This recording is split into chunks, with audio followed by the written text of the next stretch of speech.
सफ़र और हम सफ़र किसी भी मंजिल पर पहुंचने के लिए दोनों ही ज़रूरी हैं। हम सफ़र अच्छा हो तो ज़िंदगी सुहानी होती है और सफ़र सुहाना हो तो मंजिल नज़दीक लगती है। जी हाँ फ्रेंड्स, आज की जो वीडियो है इसी हिसाब से है। मैंने कुछ लाइनें ली हैं कहीं से।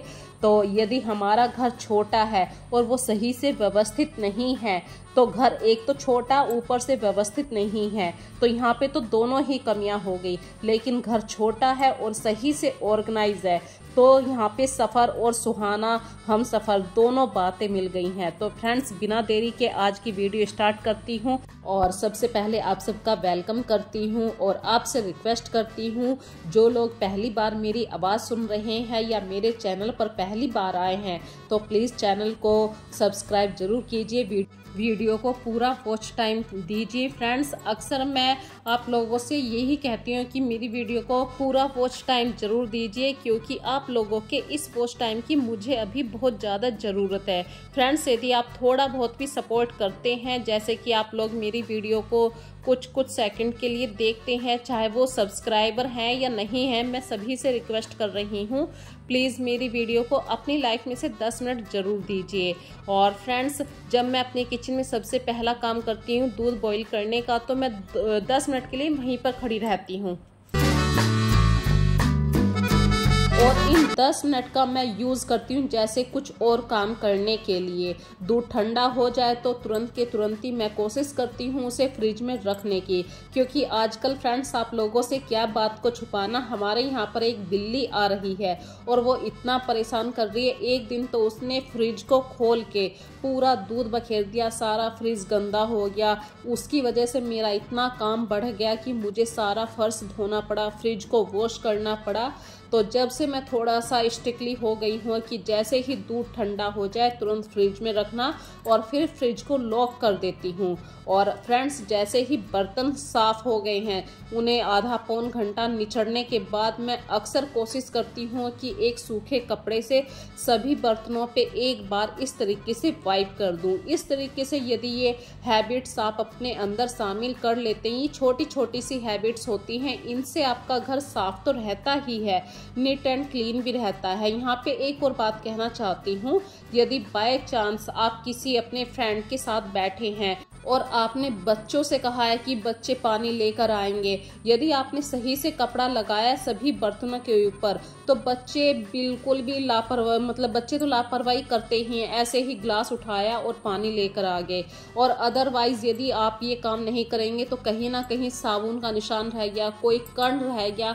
तो ये छोटी छोटी सी बातें होती हैं जो घर के अंदर जरूर होती हैं। इसी तरीके से फ्रेंड्स, मैंने अभी पिछले महीने ये कटलरी होल्डर ऑनलाइन परचेज किया था, इतना अच्छा रहा, इफेक्टिव रहा। बहुत सारा सामान इसमें हैंग हो जाता है, यहाँ तक कि जिस कपड़े से आप हाथ पूछते हैं, जो टॉवल होता है, वो भी यहाँ पे अच्छी तरीके से स्पेस मिल गया है। तो मेरी किचन काफ़ी अच्छी तरीके से ऑर्गेनाइज रहने लगी है। इसी तरीके से फ्रेंड्स, जो हमारी डाइनिंग टेबल है, डाइनिंग टेबल को थोड़ा सा अट्रैक्टिव बनाने के लिए आप सबसे पहले तो अपने डाइनिंग टेबल पर जितना भी सामान है वहाँ से हटा दीजिए और कोशिश कीजिए कि हर चीज़ आप बिल्कुल साफ़ सुथरा रखें।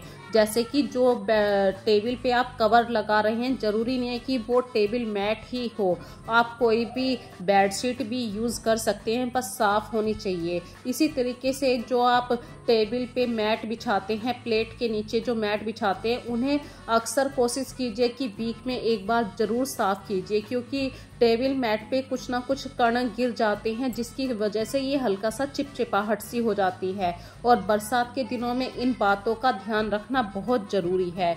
और मैं अपनी डाइनिंग टेबल को बिल्कुल नेचुरल फूलों से सजाना पसंद करती हूँ, डेली टू डेली, चाहे वो पोर्टुकला के फूल हों या नेचुरल प्लांट्स की कुछ लीफ हों।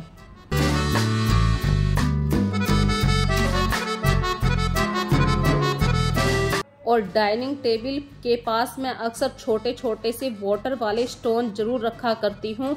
और बारिश के दिनों में इन्हें पानी के अंदर मैं कम यूज़ किया करती हूँ, क्योंकि पानी की वजह से थोड़ा सा इन पे वाइट जम जाता है, इसलिए बारिश के दिनों में मैं अक्सर इन्हें ऐसे ही बिना पानी के रखती हूँ। तो देखिए साफ मैट कितना अच्छा लगता है, इसकी वजह से हमारी डाइनिंग टेबल भी कुछ अलग ही निकल कर आती है।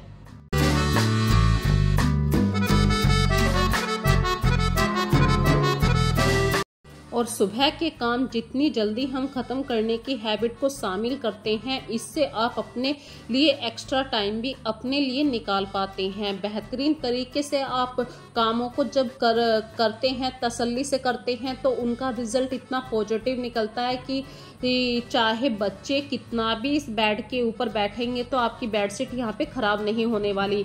मेरा कहने का मतलब ये है फ्रेंड्स, यदि आप सिर्फ उल्हाना उतारेंगे कि मैंने अभी तो चादर लगाई थी अब नहीं लगा रही हूँ, यदि आप तसल्ली से पहली बार में ही चादर को अच्छी तरीके से फोल्ड करके लगाएंगे, आपके बच्चे इस बेडशीट के ऊपर कितनी भी बार बैठें, चाहे इधर से उधर जाएं, आपका बेड बिल्कुल खराब नहीं होगा। तो तसल्ली से काम कीजिए, मतलब फिक्स वाला काम कीजिए, ये नहीं है कि उल्हाने वाला काम कीजिए। इसी तरीके से फ्रेंड्स, जब मैं काम किया करती हूँ तो थोड़ा सा अपने आप को भी रिलैक्स जरूर करती हूँ, क्योंकि उमस का टाइम चल रहा है। और हम जब अपना काम करते हैं, हमें अपनी कैपेबिलिटी, बॉडी रिक्वायरमेंट के अकॉर्डिंग काम करना होता है। ये नहीं है कि लग रहे हैं हमें प्रॉब्लम हो रही है। और मैं इस बात को इसलिए कह रही हूँ फ्रेंड्स, क्योंकि 3 दिन पहले मुझे बुखार था, गले में खराश थी और ये फीवर था वायरल, क्योंकि मैंने गर्मी में थोड़ा सा ज़्यादा ठंडा, बिल्कुल बर्फ़ वाला चिल्ड पानी पी लिया था, तो उसकी वजह से मेरी तबीयत ख़राब हो गई थी। अब काम तो करने पड़ते हैं डेली बेस पे, जो हमारी डेली काम होते हैं, तो इन कामों को जब आपकी तबीयत खराब हो, थोड़ा सा आराम से कीजिए, क्योंकि घर कहीं भागा नहीं जा रहा है। सबसे पहले आपकी हेल्थ है, उसके बाद घर आता है। यदि आप अच्छे से रहेंगे तभी आपकी हेल्थ में इम्प्रूव होगा और आपका घर भी आपको सपोर्ट करेगा। और यहाँ पे फ्रेंड्स, ये जो आप प्लांट देख रहे हैं, ये एक ब्लैक कलर नहीं कह सकते आप, पर्पल कलर कह दीजिए। पर्पल कलर का है मनी प्लांट की दूसरी वैरायटी है। और ये थी बात मनी प्लांट की। अब चलिए स्टार्ट करते हैं अपना काम, दोबारा से स्टार्ट करते हैं, क्योंकि मैं धीरे धीरे काम कर रही हूँ। अब मैं आ गई हूँ अपने घर के नीचे वाले पोर्शन में, जहाँ पे मेरे घर का ड्राइंग रूम है। और ड्राइंग रूम को जब तक मैं एक बार साफ ना कर लूँ तो मेरे दिल को बिल्कुल भी तसल्ली नहीं मिलती। यहाँ पे जरूरी नहीं कि आप डेली ही अपने घर के फर्निशिंग को चेंज करें। जो सोफे के कवर हैं, ये वीकली 10 दिन आराम से चल जाते हैं। या कोई ऐसी बेडशीट है जो आपने अभी कल परसों लगाई है, तो 4 दिन तक तो आराम से ही एक बेडशीट चल जाती है। पर बेड के हेड सेक्शन पे अक्सर हमारे घर में ये हमारी एक बहुत बुरी हैबिट होती है, कुछ ना कुछ सामान को रख देना। और फ्रेंड्स, मैं सुबह ही सुबह आके बेडशीट कभी नहीं लगाती हूँ। मैं जब ही ये काम करती हूँ जब मेरे घर के सभी मेंबर अपने अपने काम पे चले जाते हैं। तो जिस बेडशीट को आज मुझे धोना नहीं है, तो मैं उस बेडशीट को कमरे के बाहर जाके धीरे धीरे से आराम से झाड़ती हूँ, ताकि यदि कोई रोए वाली डस्ट है वो और सामान पे कम बैठे। लेकिन जिस कमरे की अभी मैं बात कर रही हूँ, इस कमरे में फ्रेंड्स एसी लगा हुआ है और पूरा दिन बच्चे अक्सर इसी रूम में रहते हैं, उन्हें पढ़ना भी होता है। तो इसी रूम में, ये रूम मेरा सबसे ज़्यादा फैलता है। मैं इस रूम को 2 बार तो बिल्कुल ऑर्गेनाइज करती रहती हूँ, एक सुबह को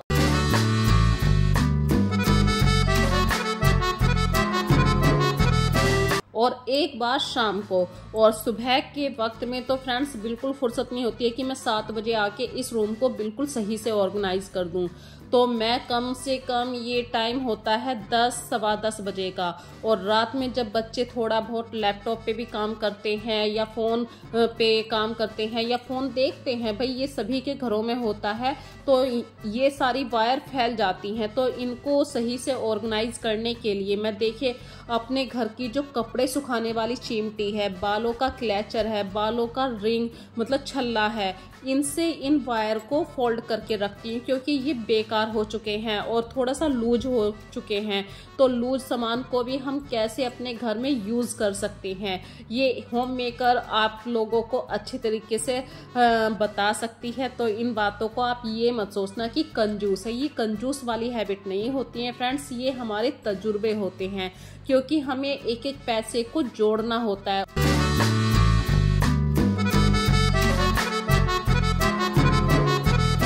और बात करते हैं फ्रेंड्स यहाँ पे इस डस्टर की। यदि मैं अपनी वीडियो में इस डस्टर की बात नहीं करती हूँ तो ऐसा लगता है कुछ छूट गया है, क्योंकि जो चीज़ें हमारी लाइफ में इतनी इफ़ेक्टिव होती हैं, आरामदायक होती हैं, हमारे काम को बहुत ही आसान कर देती हैं, तो उन चीज़ों का जिक्र ऑटोमेटिक हमारे किसी ना किसी रूप में आने लगता है। तो इसी तरीके से फ्रेंड्स, जब मैं लैपटॉप को साफ़ कर रही थी, जबकि लैपटॉप पूरी रात बंद रहा था, लेकिन लैपटॉप को जैसे ही मैंने ओपन किया, इसके अंदर इतनी डस्ट थी रोए वाली, मतलब रोए वाली एक डस्ट होती है, बहुत छोटा छोटा सा वाइट कलर का रोया होता है, वो भी लैपटॉप के अंदर आ गया था। तो जो लैपटॉप का आउटर वाला एरिया है उसको मैंने हल्का सा गीले कपड़े से साफ कर दिया और तुरंत के तुरंत ही टिश्यू पेपर का यूज़ किया। तो इस तरीके से मैं अपनी चीज़ों को, अपने गैजेट्स को ऑर्गेनाइज करके रखती हूँ। बच्चों को मैं इस चीज़ के लिए नहीं कह पाती हूँ, क्योंकि बच्चों को या तो आप पढ़ा लीजिए या उनसे घर के काम करवा लीजिए। हाँ, अदरवाइज अदर डेज में बच्चे मेरी ज़रूर हेल्प करते हैं। जैसे कि अभी हमारे यहाँ पे 4-5 दिन की छुट्टियाँ पड़ी थी बच्चों की स्कूलों की, क्योंकि कांवड़ यात्रा की वजह से यहाँ के सारे रूट बंद कर दिए गए थे। तो कार्तिक मेरी हेल्प करता है बाहर से सामान लाने में, और आस्था मेरे घर के कामों में काफ़ी हेल्प देती है। और अभी पिछले 3-4 दिन पहले मेरी तबीयत ज़्यादा ख़राब हो गई थी, तो आस्था ने पूरे घर की जिम्मेदारी अपने ऊपर ले ली थी। तो देखिए, बच्चे अगर इतना करने लग जाते हैं तो ये उनका एक सपोर्ट ही तो होता है।